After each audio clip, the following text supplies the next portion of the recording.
sedikit atau bincang-bincang sedikit tentang begini Bapak hari ini. Yang saya mau tanyakan Bapak terkait dengan pengambilan keputusan di sekolah kita ya Bapak ya. Kira-kira Bapak ada mungkin kasus yang ada di SMP itu yang paling dominan gitu. Kira-kira ada kasus apa? Di sekolah yang pasti banyak lah kasus seperti itu berkaitan dengan guru maupun dengan peserta didik.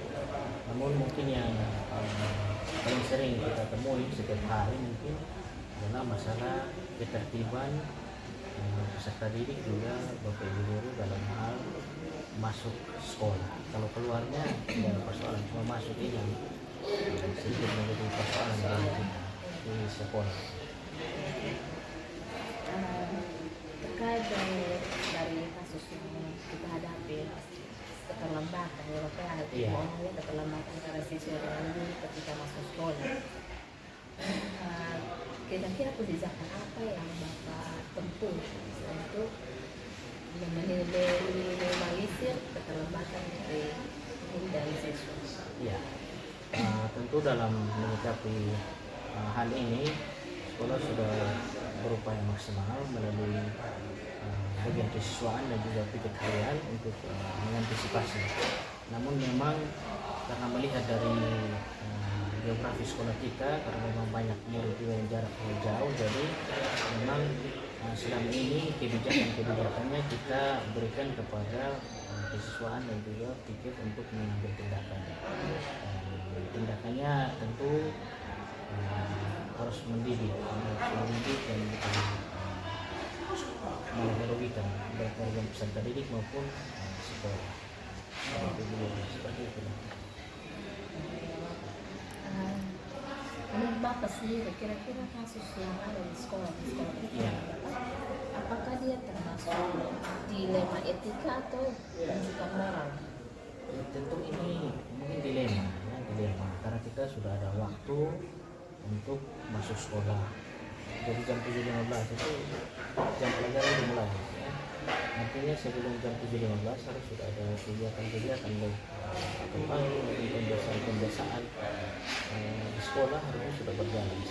Namun ya tentu kita kadang pakai buat tersebut karena kita sampai 7.30 baru kita apel pagi. Jadi memang dilema bagi kita. Ini dilema yang kita rasakan dan ya tentu kita harus menanti. Karena kalau kita memulai jam 7.15 karena kita masuk semua geografi kita sangat sulit juga kita. Ya, kita Baik Pak, dari penjelasan Bapak tadi saya bisa mengambil kesimpulan bahwa kita bisa atur jamnya tadi ke 7.30 atau mungkin ada kebijakan lain selain menarik waktu ke 7.30. Iya, jadi namanya bisa ditarik, tapi namanya manusia, semakin kita tarik semakin juga dia terlambat. Jadi memang waktunya kita, karena kalau kita tarik juga mungkin tidak akan berpengaruh dalam pembelajaran, karena tentu akan memakan waktu lagi untuk jam pembelajaran kita, sehingga jam pulangnya menjadi lebih lambat lagi. Dan ini perlu dan sabar makan dan sebagainya. Tetap di jam 7.15 masuk dan yang datang terlambat ya diberikan konsekuensi. Ya harus menerima konsekuensi berupa tindakan fisik, bersihkan lingkungan sekolah, siram bunga seperti itu. Ya, hal-hal yang mendidik dan diberi penegasan untuk besok tidak terlambat. Karena kalau kita biarkan dia di luar juga akan merugikan siswa juga. Walaupun memang terlambatnya dia juga rugi karena jam pelajaran sudah dimulai. Baik Bapak, terima kasih. Yang ingin saya ketahui Bapak, apakah menurut Bapak ini keputusan yang tadi Bapak jelaskan bahwa ada hukuman fisik, bukan hukumannya, konsekuensi dengan mengambil kotoran di lingkungan sekolah atau dan sebagainya, apakah itu kira-kira efektif membawa efektif bagi siswa untuk bersekolah? jangka pendek saya pikir cukup efektif dalam jangka pendek ya, tapi memang artinya ini sudah karena kita juga punya kelemahan di jarak tempuh siswa di sekolah juga, jadi menjadi pertimbangan kita juga, dan mayoritas masih menempuh dengan berjalan kaki. Jadi ini juga kita pertimbangkan, namun dengan memberikan konsekuensi berupa tindakan fisik, membersihkan lingkungan, saya pikir memberikan sedikit efek jerah, namun memang dalam jangka pendek ya, karena kemungkinan minggu depannya atau semester depan dia terlambat lagi seperti ini. Kemudian Bapak, kira-kira apa tantangan saat mengambil keputusan seperti itu? Tantangan Bapak?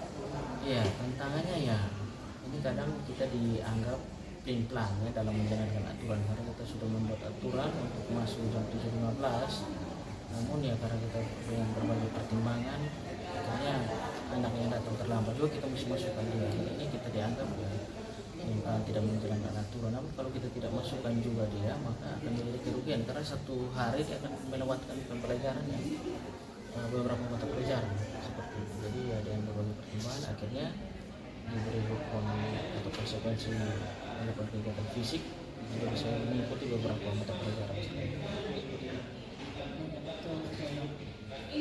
Kalau mau disuruh pulang mereka rugi, kalau disuruh untuk tidak ikut pelajaran juga mereka akan rugi.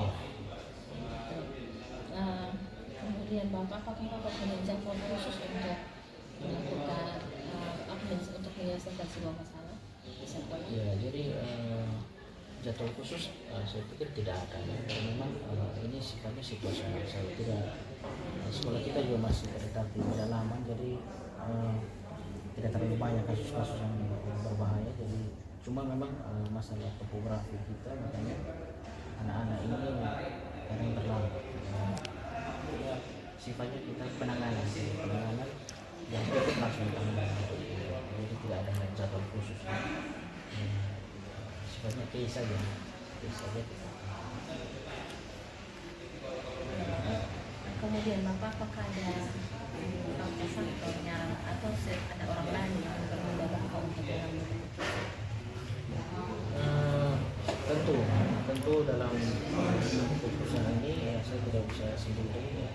Tentu ada dewan guru juga yang selalu bertukar pikiran, ada komite bertukar pikiran juga, namun ya, memang hasilnya seperti ini. Kita masih memberikan perlakuan konsekuensi fisik, karena memang dengan pertimbangan anak-anak bisa tetap mengikuti pembelajaran dengan tidak harus disuruh pulang. Karena memang orang tua juga menyadari bahwa jarak dari rumah ke sekolah juga masih jauh dan ditempuh dengan berjalan kaki seperti itu. Jadi memang ada dewan guru yang membantu dalam hal ini kesiswaan, wali kelas juga bapak ibu orang tua beserta didik. Baik, Bapak, pertanyaan terakhir Bapak, dari semua yang Bapak alami, apakah apa pengalaman atau apa yang dapat Bapak petik dari semua pengalaman, dari kebijakan yang Bapak ambil, dari kasus-kasus yang Bapak tangani? Apa yang dapat Bapak petik? Ya, kalau kita ambil hikmahnya saja, namun mungkin ini menjadi motivasi dari kita ya, bagaimana kita bisa membuat anak-anak ini bisa cepat masuk atau tepat waktu masuk sekolah. Ini memang menjadi pertimbangan kita, karena memang faktor geografi. Namun kita terus bergumul ya, mudah-mudahan hal ini ke depan bisa kita atasi, tentu dengan mungkin meningkatkan ekonomi, atau kita mungkin bisa memperpanjang jam pelajaran dengan menggunakan makan siang dan lain-lain. Namun ini masih perlu kita pertimbangkan dengan baik, karena memang ini kita agak di pedalaman, jadi tentu masih melihat juga situasi dan perkembangan di masyarakat seperti apa. Jadi untuk sementara saya pikir ya ini memberikan dari kita untuk lebih menekankan kecepatan waktu. Kalau yang lain saya pikir sudah bagus, waktu masuk dan waktu keluar kan sudah sama-sama. Waktu masuk ini yang masih persoalan, karena memang kalau yang ada motor ya dia bisa cepat, namun yang berjalan kaki ini Tentu kalau musim panas bisa cepat, kalau musim hujan ya Ada repot. karena musim menyeberangi sungai dan lain sebagainya. Demikian. Dari Bapak, terima kasih untuk waktunya sudah membantu saya dalam acara ini. Untuk Bapak sehat selalu, tetap semangat. Ibu Terima juga kasih. semoga sukses dan kegiatan guru penggerak menjadi motivator dan bisa menggerakkan yang selama ini belum bergerak di sekolah. Bapak selamat siang, terima kasih.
Baik, selamat pagi Pak Eben. Selamat pagi. Kembali lagi bersama kami, saya Putu Yudiana Bani, seorang calon guru penggerak angkatan 10 Kabupaten Kupang, dan bersama Bapak Eben Lubatonis, Iya. Wakasek dari SMP Negeri 1 Amarasi. Pak Eben, terima kasih untuk kesediaannya dan waktunya yang telah diluangkan buat saya. Saat ini Pak Eben, saya ingin sedikit bertanya-tanya tentang keadaan di sekolah dan atau kasus-kasus yang mungkin Pak Eben alami di sekolah terkait dengan penanganannya. Yang fokus saya untuk hari ini Pak Eben tentang kasus-kasus yang ketika pengambilan keputusannya ada dilema antara memilih keputusan yang ini atau yang sebelah sini, atau ada kebijakan-kebijakan lain yang Pak Eben ambil sebagai seorang wakasek kesiswaan untuk menangani kasus tersebut. Jadi yang ingin saya tanyakan terlebih dahulu Pak Eben, apa ada kasus yang mungkin menurut Pak Eben itu merupakan sebuah dilema ketika Pak Eben mengambil suatu keputusan? Ya, baik. Terima kasih. Memang sebagai kesiswaan kita tidak bisa terlepas dari yang namanya kasus di sebuah sekolah sebesar SMP 1 Amarasi. Karena itu ada terjadi kasus yang cukup luar biasa, dilema, yaitu kaitan dengan kasus pelecehan seksual siswa. Baik Pak Eben, kasus pelecehan seksual terhadap siswa perempuan. Ya. Menurut Pak Eben sendiri, apakah itu termasuk kasus yang dilema etika atau kasus tentang rujukan moral? Dari kasus itu setelah kita telusuri itu berkaitan dengan etika. Iya Pak Eben. Baik Pak Eben, kalau kasus itu berkaitan dengan etika. Kira-kira waktu kasus itu terjadi, langkah-langkah seperti apa yang Pak Eben lakukan? Ya, jadi yang pertama adalah kita untuk mendengar pertama dari pihak korban, yaitu siswa itu sendiri. Ya. Lalu kita mencari tahu bagaimana kejadian itu terjadi, dan yang kedua kita membuat panggilan kepada pelaku atau siswa-siswa laki-laki pelaku, karena itu lebih dari satu. Lebih dari satu. Lalu setelah kita mencari tahu informasi dari pelaku maupun korban, maka kita perlu mencari tahu lagi dari siswa yang lain. Ada juga dari Bapak Ibu guru menjadi saksi, ya, supaya kita mencari tahu kebenaran tentang kasus ini. Seperti ada langkah-langkah, Ya, langkah-langkah untuk prosedur yang diambil ya. Ya.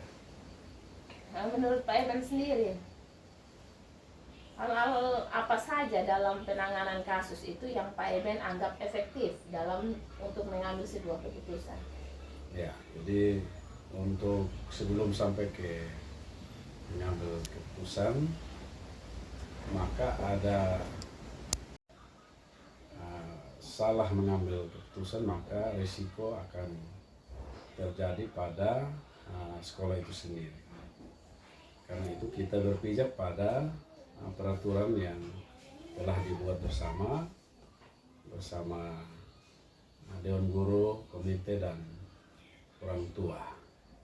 Setelah itu kita melihat kembali aturan ini, maka kasus ini dia sudah lebih dari poin yang ditentukan oleh sekolah, yaitu kasusnya berat, ya, dia tergolong berat.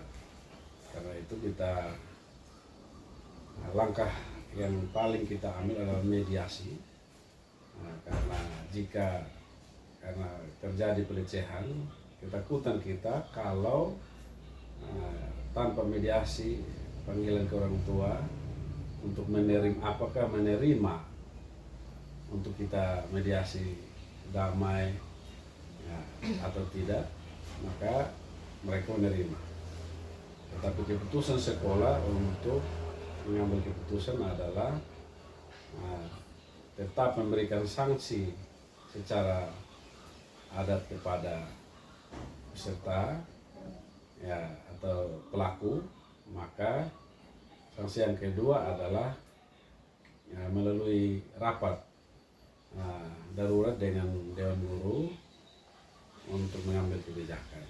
Jadi kebijakan dan keputusannya adalah dengan cara mengeluarkan pembinaan terhadap siswa itu, lalu memindahkan, bukan mengeluarkan otomatis begitu saja, tetapi memindahkan siswa tersebut dengan cara dia memilih sekolah mana yang dia mau. Ya. Memang ada dilema, Ya. jika siswa ini mau tetap di baik Pak Eben, setelah tadi Pak Eben menceritakan tentang kasus yang terjadi dan pengambilan keputusan yang sudah Pak Eben dan teman-teman lakukan di sekolah, apa yang menjadi tantangan saat mengambil keputusan itu? Ya, jadi tantangannya adalah ketika kita salah mengambil keputusan. Jadi ketika kita salah mengambil keputusan, tentu yang paling tidak puas adalah pihak korban. Karena korban di bawah umur, dan tentu kita takut ada reaksi negatif dari pihak luar, yaitu orang tuanya sendiri dan keluarga. Lalu yang berikut adalah ada begitu banyak Dewan Guru, khususnya para ibu-ibu yang tidak menerima tentang kasus pelecehan ini.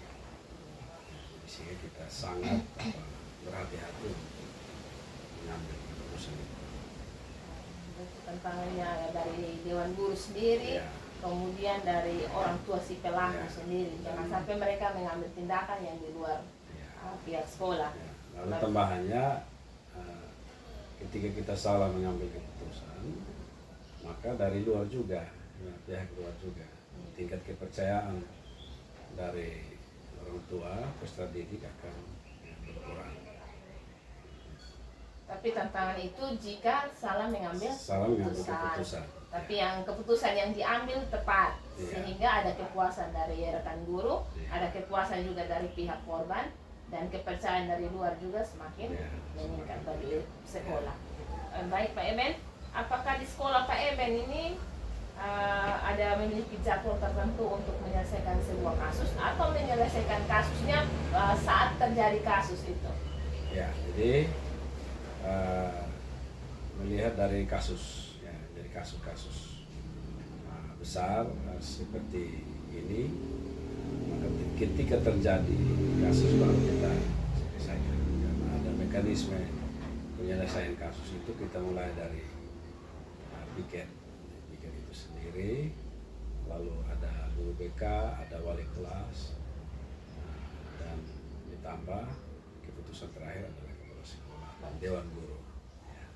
Kepala sekolah dengan diadakan rapat, Ya, rapat bersama bersama. dengan guru. Jadi kepala sekolahnya tidak mengambil keputusan secara sepihak, tapi bersama dengan dewan guru. Baik Pak Eben. Berikut Pak Eben, apakah ada seseorang atau faktor-faktor yang selama ini mempermudah atau membantu Pak Eben untuk mengambil sebuah keputusan dalam menangani kasus yang ada di sekolah? Ya, jadi yang pertama tentu kerjasama kita.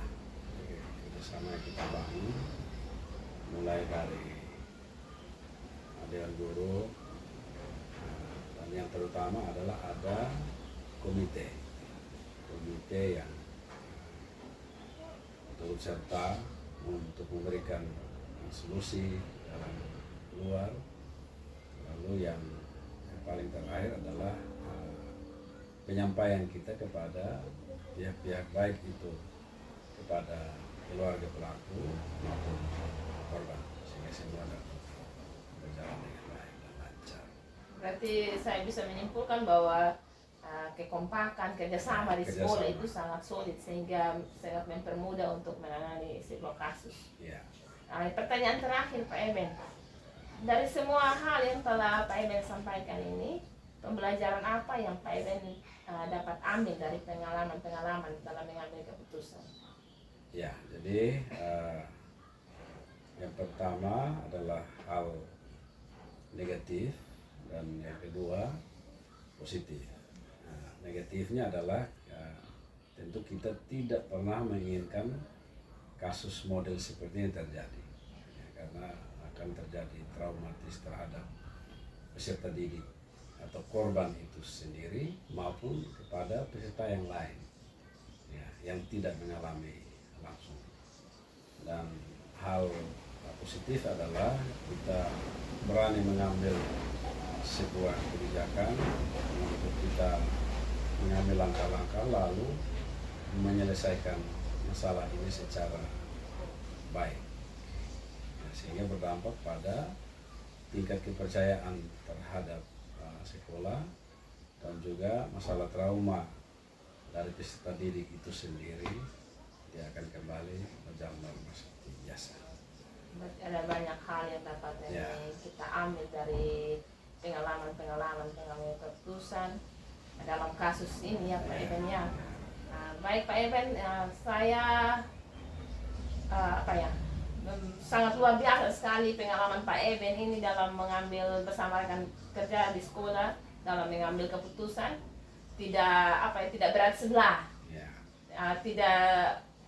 tidak memotong nasib anak murid ini si pelaku, tapi tidak juga mengorbankan yang si korban. Jadi kebijakan ini sangat luar biasa Pak Eben. Saya sangat mengapresiasi apa yang telah Pak Eben bersama teman-teman di sekolah lakukan. Semoga kedepannya Pak Eben menjadi pribadi yang lebih luar biasa bijaksana lagi, sehingga ketika menangani kasus yang ada, yang kasus yang lain Ya. bisa semakin lebih apa ya, Bijaksana. lebih bijaksana. Amin, amin. Terima kasih untuk waktunya Pak Eben. Selamat Sama-sama. siang. Ya. Pasko, sematsu. Thank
you.